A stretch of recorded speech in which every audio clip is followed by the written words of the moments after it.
Assalamualaikum warahmatullahi wabarakatuh. Pada kesempatan kali ini akan kita bahas mengenai ikatan kimia. Baik, kita lanjutkan. Yang pertama akan kita bahas mengenai kestabilan atom unsur. Kestabilan atom unsur dapat terjadi dengan ikatan kimia, dan suatu unsur dikatakan stabil dilihat dari konfigurasi elektron dan elektron valensinya. Nah, konfigurasi elektron gas mulia. Pertama, unsur-unsur gas di alam dalam keadaan stabil dikatakan stabil jika telah memenuhi kaidah oktet dan duplet. Nah, stabil jika elektron valensinya 2, yaitu sesuai dengan kaidah duplet, dan 8 sesuai dengan kaidah oktet. Contohnya yang pertama di sini Ne dengan nomor atom 10. Konfigurasi elektronnya adalah 2d8. Nah, elektron valensinya adalah D8. Atau juga bisa dengan menggunakan konfigurasi elektron mekanika kuantum. Ne dengan nomor atom 10, konfigurasi elektronnya adalah 1s2, 2s2, 2p6. Elektron valensinya adalah D8. Contoh yang lain adalah dari He atau helium dengan nomor atom 2. Konfigurasi elektronnya adalah 2. Atau juga dengan bisa dengan konfigurasi elektron mekanika kuantum. He dengan nomor atom 2, konfigurasinya adalah 1s2. Jadi yang dikatakan gas mulia atau dikatakan stabil jika elektron valensinya sesuai dengan kaidah oktet maupun duplet, yaitu elektron valensinya 8 atau 2 sesuai konfigurasi elektron gas mulia. Baik, kita lanjutkan. Yang selanjutnya mengenai aturan oktet dan duplet. Dalam aturan oktet, atom-atom cenderung memiliki elektron valensi 8 seperti konfigurasi gas mulia terdekat. Contohnya Ne, Ar, Kr, Xe, dan Rn. Jadi oktet itu valensinya, elektron valensinya adalah 8. Unsur-unsur yang mempunyai nomor atom kecil seperti H dengan nomor atom 1 dan Li dengan nomor atom 3 akan berusaha memiliki 2 elektron valensi untuk mencapai kestabilan. Jadi kalau unsurnya nomor atomnya kecil atau elektronnya kecil, elektron valensinya, maka kecenderungannya adalah mengenapkan menjadi 2 elektron valensi. Yang selanjutnya, cara unsur mencapai kestabilan. Nah, cara yang pertama adalah melepaskan elektron. Bagaimana ciri-cirinya atau bagaimana ketentuannya? Nah, cara ini digunakan untuk unsur logam yang elektron valensinya kurang dari 4. Nah, melepas elektron ini bisa digunakan atau cara ini digunakan untuk unsur logam yang elektron valensinya kurang dari 4. Ingat, unsur logam yang elektron valensinya kurang dari 4. Nah, yang kedua, unsur yang melepaskan elektronnya akan membentuk ion positif dengan tanda positif. Yang selanjutnya,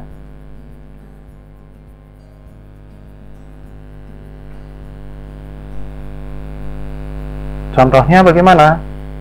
Contohnya di sini adalah Na dengan nomor atom 11, konfigurasi elektronnya adalah 281. Nah, elektron valensinya adalah 1, maka Na akan melepaskan 1 elektron membentuk ion Na+. Atau kalau bisa dilihat reaksinya, nah ini dia, Na akan melepas 1 elektron, yaitu Na+ ditambah 1 elektron. Yang awalnya konfigurasi elektronnya 281, setelah melepaskan 1 elektron menjadi 2d8. Artinya Na sudah stabil sesuai dengan kaidah aturan oktet, yaitu elektron valensinya 8 dengan cara melepaskan 1 elektron. Baik, kita lanjutkan. Tadi yang pertama mengenai melepaskan elektron. Cara yang kedua adalah dengan cara menerima elektron. Cara ini digunakan untuk unsur logam yang elektron valensinya besar dari 4, seperti itu.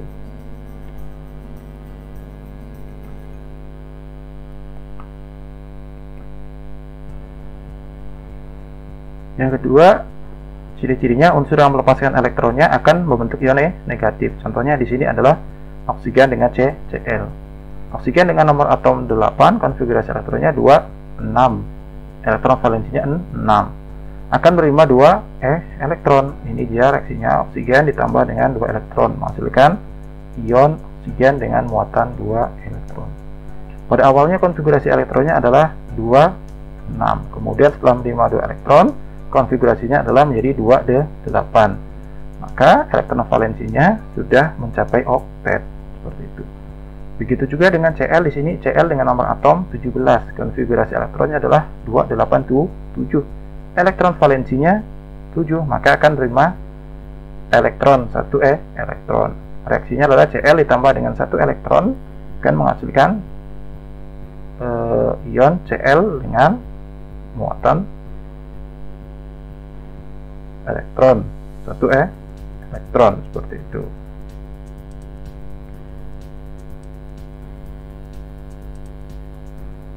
Pada awalnya konfigurasi elektronnya adalah 287. Setelah menerima elektron menjadi 288. Artinya elektron valensinya, elektron terakhirnya itu sudah mencapai oktet, yaitu 8 elektron. Oke, baik, kita lanjutkan. Cara yang ketiga adalah dengan menggunakan elektron bersama. Bagaimana caranya atau bagaimana ketentuannya? Cara ini terjadi jika unsur-unsur non-logam saling bergabung. Kalau tadi logam, kalau ini non-logam. Dia ada beberapa ketentuannya. Yang selanjutnya, jumlah elektron yang digunakan bersama cenderung mencapai aturan oktet dan duplet. Seperti itu. Baik, kita lanjutkan. Yang selanjutnya kita bahas mengenai lambang Lewis. Seperti itu. Nah, lambang Lewis diperkenalkan oleh Gilbert Newton Lewis untuk menjelaskan penyusunan elektron valensi dalam suatu ikatan kimia. Nah, lambang Lewis biasanya digambarkan sebagai tanda titik dan tanda silang. Nah, ini dia contoh dari penggunaan lambang Lewis titik. Ada titik-titik, mungkin tidak nampak ya, seperti itu. Baik, kita lanjutkan. Nah, yang pertama adalah mengenai ikatan ion atau bisa dikatakan sebagai elektrovalen. Ikatan ion terbentuk akibat gaya elektrostatika antara ion yang berlainan muatan. Oleh karena itu, ikatan ion terjadi antara atom logam dan non-logam. Ini yang paling penting diingat. Jadi, ikatan ion itu terjadi antara atom logam dan non-logam. Nah, hal itu terjadi karena antara unsur logam dan non-logam memiliki perbedaan keelektronegatifan yang cukup besar. Nah, contohnya kita lihat ikatan antara Na dengan Cl. Na dengan nomor atom 11 memiliki konfigurasi elektron 281. Nah, melepaskan satu elektron dan diberikan ke Cl. Maka Na akan menjadi ion Na plus dengan konfigurasi elektron 2d8 karena yang satu tadi diberikan kepada Cl. Sementara Cl dengan nomor atom 17 memiliki konfigurasi elektron 287. Nah, menerima satu elektron dari Na tadi, maka Cl konfigurasi elektronnya menjadi Na dengan muatan elektron 1. Konfigurasi elektronnya 28d8, sehingga Cl ini sudah memenuhi kaidah oktet, atau bisa digambarkan reaksinya seperti ini. Lambang Lewisnya, Na memberikan satu elektron yang digunakan bersama dengan Na memberikan satu elektron ke Cl. Nah, ini dia contoh dari struktur Lewis antara ikatan Na dengan Cl, yaitu ikatan ion. Na memberikan satu elektron ke Cl sehingga Cl genap menjadi 8 oktet seperti itu, sehingga membentuk ikatan NaCl. Itu mengenai ikatan ion atau dikatakan elektrovalen. Jadi kesimpulannya, ikatan ion itu terjadi apabila ada saling melepaskan dan menerima, yang satu melepaskan, yang satu menerima elektron, seperti itu. Sehingga kedua unsur atau kedua atom tersebut mencapai kaidah aturan octet maupun duplet. Baik, kita lanjutkan. Yang selanjutnya adalah ikatan kovalen. Nah, ikatan kovalen merupakan ikatan yang terbentuk melalui penggunaan bersama pasangan elektron valensi. Jadi berbeda dengan ikatan ion. Kalau ikatan ion itu ada yang melepaskan, ada yang menerima. Kalau ikatan kovalen ini yaitu ada penggunaan bersama pasangan elektron valensi. Nah, ikatan kovalen terdiri dari ada 3, yaitu ikatan kovalen tunggal, kovalen rangkap 2, dan kovalen rangkap 3. Baik, kita lanjutkan pembahasannya mengenai yang pertama, ikatan kovalen tunggal. Nah, ikatan kovalen tunggal merupakan ikatan kovalen yang melibatkan sepasang elektron. Nah, kata kuncinya adalah sepasang elektron untuk dipakai bersama. Contohnya di sini apa? Contohnya di sini adalah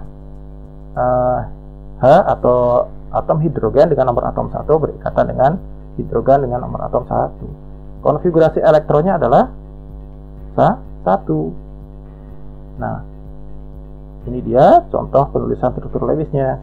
Hidrogen dengan 1 elektron ditambah dengan hidrogen 1 elektron sehingga menjadi hidrogen dengan 2 elektron. Nah, 2 hidrogen ini sudah mencapai aturan duplet karena 2 elektron. Nah, yang kanan ini menggunakan elektron yang hidrogen yang kiri, begitu juga sebaliknya yang kiri menggunakan 1 elektron dari hidrogen yang kanan, sehingga dikatakan tadi penggunaan bersama pasangan elektron ini sepasang. Atau rumus strukturnya bisa digambarkan H berikatan kovalen tunggal dengan H, simbolnya H strip H kalau tunggal. Atau rumus kimianya H2 seperti itu. Baik, kita lanjutkan tadi mengenai ikatan kovalen tunggal. Yang selanjutnya ikatan kovalen rangkap 2. Nah, ikatan kovalen rangkap 2 merupakan ikatan kovalen yang melibatkan 2 pasang elektron yang untuk dipakai bersama. Ingat, 2 pasang elektron. Kalau tunggal tadi 1 pasang elektron. Contohnya di sini apa? Contohnya adalah oksigen dengan nomor atom 8 dan oksigen dengan nomor atom 8 yang berikatan. Gimana konfigurasi elektronnya dari oksigen, yaitu 2E6 seperti itu. Nah, ini dia penggambaran dari rumus struktur Lewis. Ini elektron valensinya atom oksigen yang 1 E6, 1 2 3 4 5 6. Begitu juga yang di kanan 1 2 3 4 5 6. Nah, ada penggunaan bersama elektron antara oksigen yang sebelah kiri dengan yang sebelah kanan, atau yang satu dengan yang 2. Ini dia. Sehingga kalau dihitung elektronnya, oksigennya berapa? 1 2 3 4 5 6 7 8. Yang sebelah kiri juga 8. Kemudian yang sebelah kanan juga 1 2 3 4 5 6 7 8. Artinya ada penggunaan elektron 2 pasang. Nah, rumus strukturnya adalah O berikatan kovalen rangkap 2 dengan O. Tandanya adalah O strip 2O seperti itu. Atau rumus kimianya adalah O2. Itu mengenai ikatan kovalen rangkap 2. Kemudian yang selanjutnya mengenai ikatan kovalen rangkap 3. Nah, ikatan kovalen rangkap 3 merupakan ikatan kovalen yang melibatkan 3 pasang elektron untuk dipakai bersama. Contohnya apa? Contohnya di sini adalah ikatan antara nitrogen dan nitrogen. Nah, nitrogen dengan nomor atom 7. Konfigurasi elektronnya adalah nitrogen dengan nomor atom 7. Konfigurasi elektronnya 2 5. Nah, ini dia penggambaran struktur Lewis dari elektron valensi dari N. 1 2 3 4 5. Nah, supaya mencapai kaidah octet, maka N saling berikatan dan memanfaatkan atau menggunakan atau melibatkan 3 pasang elektron yang digunakan secara bersama-sama, atau bisa digambarkan, ini dia penggambarannya. Kalau dihitung jumlah elektronnya, maka hidrogen yang satu sebelah kiri atau sebelah kiri kita hitung 1, 2, 3, 4, 5, 6, 7, 8. Sudah sesuai oktet. Begitu juga yang kanan kita hitung 1, 2, 3, 4, 5, 6, 7, 8.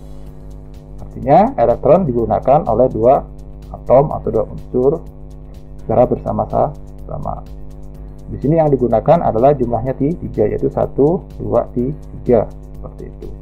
Nah, bagaimana rumus strukturnya? Rumus strukturnya adalah N berikatan rangkap 3 dengan N, atau digambarkan N strip 3 dengan N, seperti itu. Atau rumus kimianya N2 seperti itu. Itu mengenai ikatan kovalen rangkap 3. Baik, sampai di sini semoga bisa dipahami. Kita lanjutkan pembahasannya. Yang selanjutnya ikatan kovalen koordinasi, atau dikatakan ikatan kovalen ikatan datif.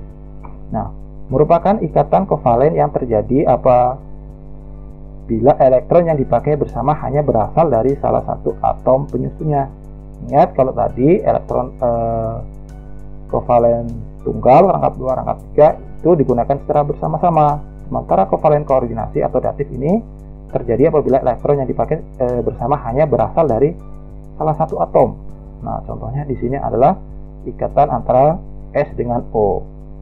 Konfigurasi elektron dari S adalah 286 dan konfigurasi elektron O adalah 26. Nah, ini dia penggambaran ikatan kovalen koordinasi atau datif. Nah, ini dia O 6 elektron valensinya, 1, 2, 3, 4, 5, 6 berikatan dengan S.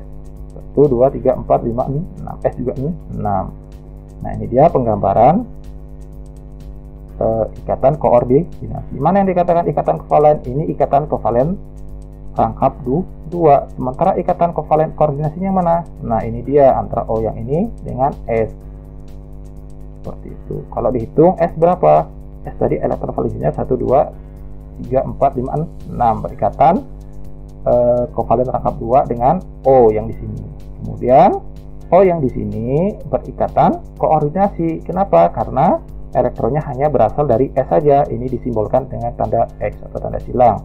Kalau dihitung O di sini sudah ada 8, 1, 2, 3, 4, 5, 6, 7, 8. Tetapi 8 ini menggunakan 2 elektron dari S.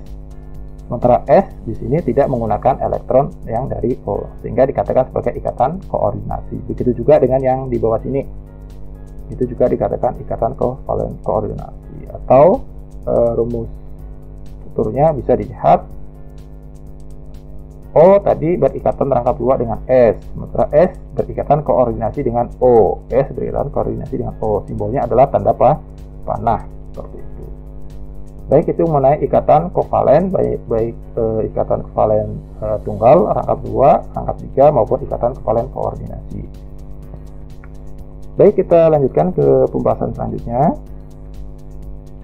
Nah, pembahasan yang selanjutnya mengenai polarisasi ikatan kovalen.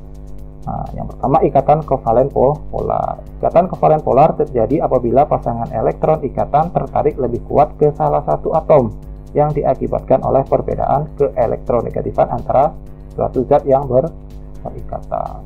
Atom yang menarik pasangan elektron terikat membentuk kutub negatif dan atom yang kurang elektronegatif membentuk kutub positif. Contohnya di sini ikatan antara H dengan Cl. Nah, ini dia ikatannya. Dengan Cl. Cl di sini kutubnya negatif. Kenapa? Karena atom yang berpasangan elektron terikat membentuk kutub negatif. Berarti Cl ini lebih elektronegatif dibandingkan H. Seperti itu. Sehingga H di sini membentuk kutub positif, atau bisa dirumuskan dengan rumusnya, yaitu ini dia. Rumusnya yaitu dikatakan sebagai momen dipol sama dengan perkalian antara muatan dikalikan dengan jarak, seperti itu. Momen dipol ini simbolnya muatan dikali dengan jarak. Itu hubungan antara momen dipol, seperti itu. Baik, kita lanjutkan pembahasannya. Yang selanjutnya adalah ikatan kovalen non-polar. Ikatan kovalen non-polar terjadi apabila pasangan elektron ikatan tertarik sama kuat ke semua atom. Jadi perbedaannya antara non-polar dengan polar. Kalau polar tadi ke salah satu, kalau non-polar sama kuat.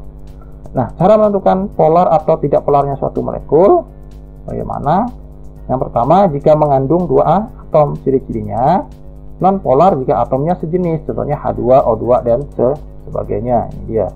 Kalau atomnya sejenis itu dikatakan non-polar jika dia hanya dua atom saja. H2 artinya ada dua atom H.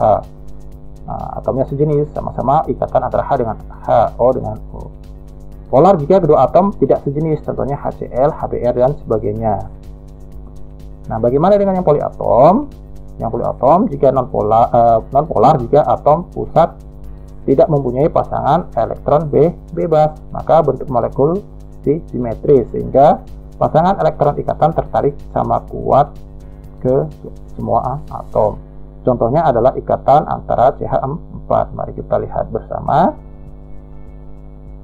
Nah, ini dia penggambaran dari struktur Lewis ikatan CH4, bentuknya simetris. Pasangan elektron bebasnya berapa? 0, karena elektronnya semua di sini berikatan. C berikatan atomnya dengan H. Jadi tidak ada pasangan elektron bebasnya. Sementara pasangan elektron ikatan itu ada 4, yaitu ini dia 1, 2, 3, 4. Itu untuk poliatom. Itu untuk non-polar. Nah, polar jika atom pusat mempunyai pasangan elektron bebas, maka bentuk molekul tidak simetris sehingga pasangan elektron ikatan tertarik ke atom pusat. Contohnya di sini ikatan H2O. Kalau ini tadi simetris, kalau ini tidak simetris sehingga pasangan elektron ikatan tertarik ke dalam atom pusat. Contohnya tadi ikatan H2O. Nah, ini dia bisa dilihat penggambaran dari struktur Lewis dari ikatan H2O. Pasangan elektron bebasnya berapa? 2. Yang mana elektron bebas? Ini dia 1, 2. Ini pasangan elektron bebas yang tidak berikatan, ada 2. Yang berikatan berapa? Pasangan elektron ikatannya berapa? 2. Yang mana? Ya, ini dia. Nah, itu dia cara membedakan polar dan non polar, baik dari yang dua atom, mengandung dua atom maupun yang poliatom, seperti itu cara menentukannya.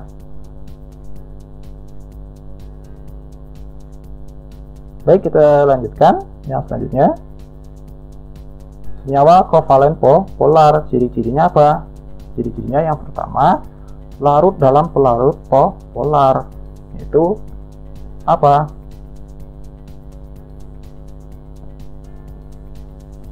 Pelarut polar contohnya adalah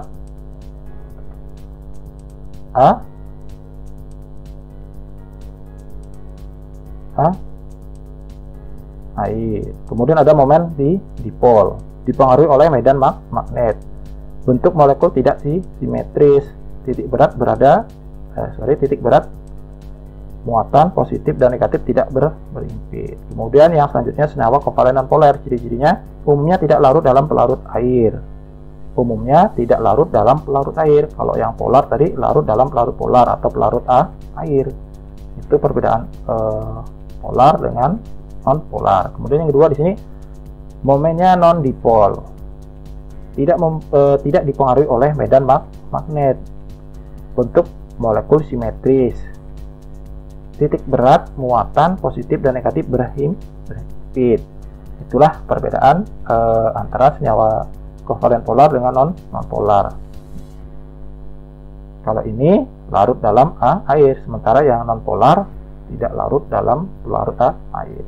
Itu yang paling mudah diamati. Baik, kita lanjutkan mengenai ikatan logam. Nah, ikatan logam merupakan ikatan yang terbentuk akibat adanya gaya tarik-menarik yang terjadi antara muatan positif dari ion-ion logam dengan muatan negatif dari elektron-elektron yang bergerak bebas. Ini dia contoh penggambaran dari ikatan logam. Nah, tadi dikatakan terjadi antara muatan positif dari ion logam. Nah, positif ini ion logam dan ion negatif yang bergerak bebas. Nah, sifat khas logam apa saja? Yang pertama berupa zat padat, kecuali raksa bentuknya cair. Kemudian dapat ditempa. Yang ketiga konduktor yang baik, artinya dapat menghantarkan arus listrik yang baik. Yang selanjutnya memiliki titik didih dan titik leleh yang tinggi.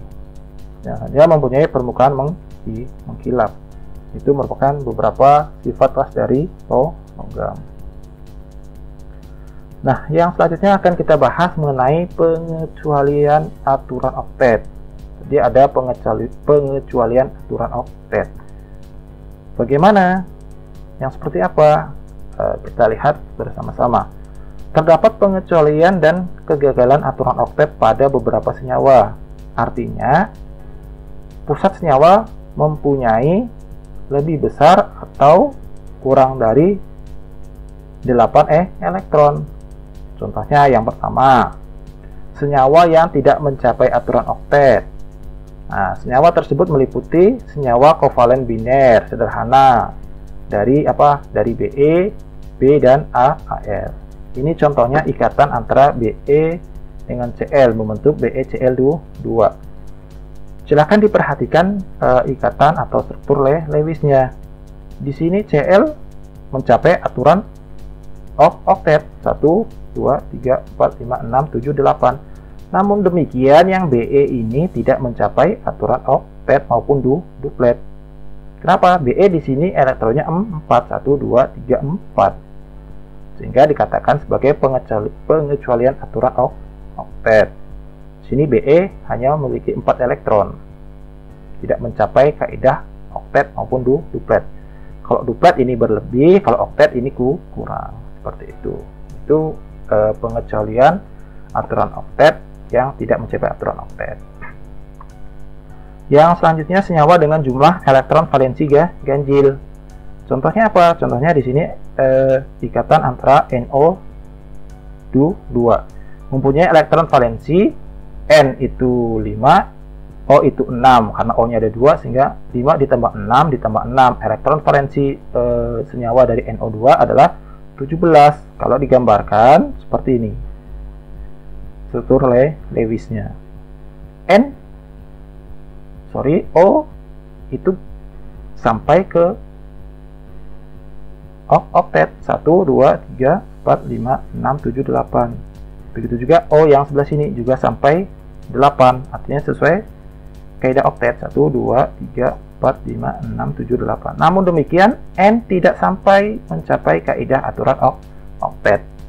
Nah, bisa kita hitung bersama-sama. N ini hanya ada berapa? 1, 2, 3, 4, 5. N hanya memiliki 5 elektron. Artinya tidak sampai kepada aturan atau kaidah oktet. Nah, jadi jika ada senyawa yang elektron valensinya jika dijumlahkan hasilnya ganjil, kemungkinan akan tidak sampai kepada kaidah oktet. Selain tadi yang memang tidak mencapai aturan oktet. Baik, kita lanjutkan. Pengecualiannya aturan oktet yang selanjutnya adalah senyawa dengan oktet berkembang. Nah, unsur-unsur periode 3 atau lebih dapat membentuk senyawa yang melampaui aturan oktet. Contohnya adalah ikatan antara Cl dengan Ft3. Nah, ini dia penggambaran dari struktur Lewis ikatan Cl Ft3. Coba kita simak bersama atau kita perhatikan bersama.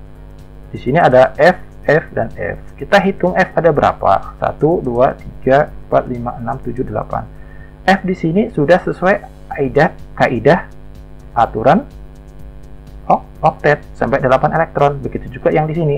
1 2 3 4 5 6 7 8. Begitu juga F yang di sini. 1 2 3 4 5 6 7 8. Namun demikian, Cl ini melebihi dari kaidah oktet. Coba kita hitung bersama-sama ya. Kita mulai dari bawah saja. 1, 2, 3, 4, 5, 6, 7, 8, 9, 10. Cl memiliki elektron 10, artinya melebihi dari ketentuan oktet yang ke-8 tadi, seperti itu. Itu pengecualian aturan oktet senyawa dengan oktet berkembang, artinya lebih dari 8. Atau rumus strukturnya ini. Kenapa tanda strip? Karena tadi berikatan kovalen tunggal. Kalau 2 maka stripnya 2, seperti itu. Nah, itu dia mengenai pengecualian aturan oktet. Baik, kita lanjutkan pembahasannya. Nah, yang selanjutnya adalah cara menggambarkan struktur Lewis. Barangkali masih ada yang bingung atau kurang paham. Jadi langkah-langkahnya seperti yang terlihat di sini. Yang pertama langkahnya adalah gambarkan kerangka. Contohnya atau misalnya CH-Cl3. Maka C sebagai atom pusat. H di sini ada 3, maka digambarkan 1, 2, 3. Kenapa C yang di tengah? Karena C memiliki 4 elektron valensi, seperti itu. H 1, seperti itu. Dan Cl juga ada Cl ada 7. Nah, tentukan jumlah elektron valensi dari setiap atom. Contohnya di sini adalah H. Hanya ada 3, artinya elektron valensinya 1 dikali 3.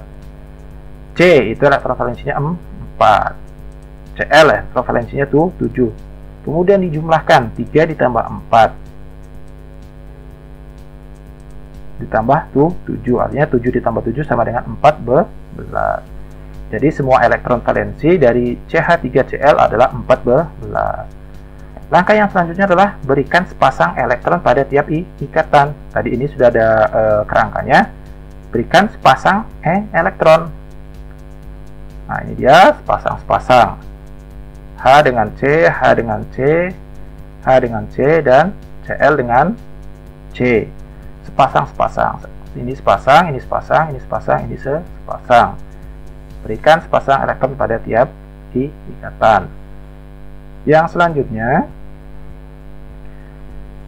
sisa elektronnya berapa? Yang sudah berikatan tadi adalah 8. Sisa elektron 14. Ingat tadi elektron valensi totalnya adalah 14.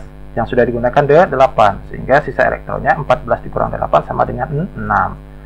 Diberikan untuk atom yang belum mencapai oktet. H di sini sudah mencapai duplet. H di sini sudah mencapai duplet, yaitu 2. Cl sudah mencapai oktet. 1, 2, 3, 4, 5, 6, 7, 8. Maka sisanya diberikan kepada Cl. 6 diberikan kepada Cl. Maka dituliskan di sini 1, 2, 3, 4, 5, 6. Sehingga kalau dihitung semuanya, Cl sudah sampai kepada aturan oktet, yaitu 1, 2, 3, 4, 5, 6, 7, 8. Nah, tidak terdapat sisa elektron. Setelah diberikan kepada Cl, elektronnya tidak terdapat sisa elektron valensi. Jadi bentuk struktur molekul dari CH3Cl dengan rumus Lewisnya ini rumus Lewisnya. Dan rumus strukturnya adalah seperti ini. Loh, Pak, kenapa di sini ada strip-strip? Ingat, di sini adalah ikatan kovalen tunggal, sehingga tandanya strip 1. Kalau dia kovalen rangkap 2, maka stripnya 2. Kalau dia rangkap 3, maka stripnya 3. Kalau dia koordinasi, maka tanda panah seperti ini. Nah, seperti itu. Itu kalau kovalen koordinasi. Baik, semoga sampai di sini bisa dipahami oleh anak-anak semuanya. Baik, kita lanjutkan pembahasannya. Nah, yang selanjutnya ini mengenai latihan mandiri. Nah, silakan nanti oleh anak-anak dikerjakan latihan mandirinya di buku latihannya. Kemudian hasilnya nanti bisa diunggah ke ke e-learningnya berbentuk file PDF seperti itu. Nah, soal nomor 1, gambarkanlah struktur Lewis dan rumus struktur dari senyawa berikut. Artinya, yang digambarkan tadi struktur Lewisnya dan rumus struktur dari senyawa. Nah, ini dia contohnya di sini. Nah, ini dia, ini struktur rumus struktur Lewis atau rumus Lewis. Ini adalah rumus strukturnya. Seperti itu. Itu soal yang nomor 1. Dari senyawa apa saja? Dari senyawa CCl4, nomor atom C-nya 6, Cl17. Yang kedua, ada CO2, nomor atom C-nya 6, O8. Kemudian nomor 2-nya, 2 buah unsur G dengan nomor atom 12 dan H dengan nomor atom 17. Jika kedua unsur tersebut berikatan, maka tentukan yang pertama rumus senyawanya atau rumus kimianya, yang kedua jenis ikatannya. Apakah ikatan ion, ikatan kovalen tunggal, ikatan kovalen rangkap 2, ikatan kovalen rangkap 3, atau ikatan kovalen koordinasi atau ikatan logam. Silahkan nanti ditentukan. Yang pertama, tentukan rumus senyawa atau rumus kimia. Rumus senyawa atau rumus kimia seperti apa? Nah, yang masih bingung, rumus kimia itu contohnya yang seperti ini. Contohnya CH3Cl itu rumus kimia, rumus senyawa. Nah, itu dia mengenai latihan mandirinya. Semoga bisa dikerjakan dengan baik oleh anak-anak. Jika ada kendala atau ada yang kurang paham, silahkan bisa menuliskan komentar di kolom komentar atau menanyakannya di e-learningnya, seperti itu. Nah, demikian pembahasan mengenai ikatan kimia. Terima kasih atas perhatian dan waktunya. Saya ucapkan terima kasih. Saya akhiri. Assalamualaikum warahmatullahi wabarakatuh.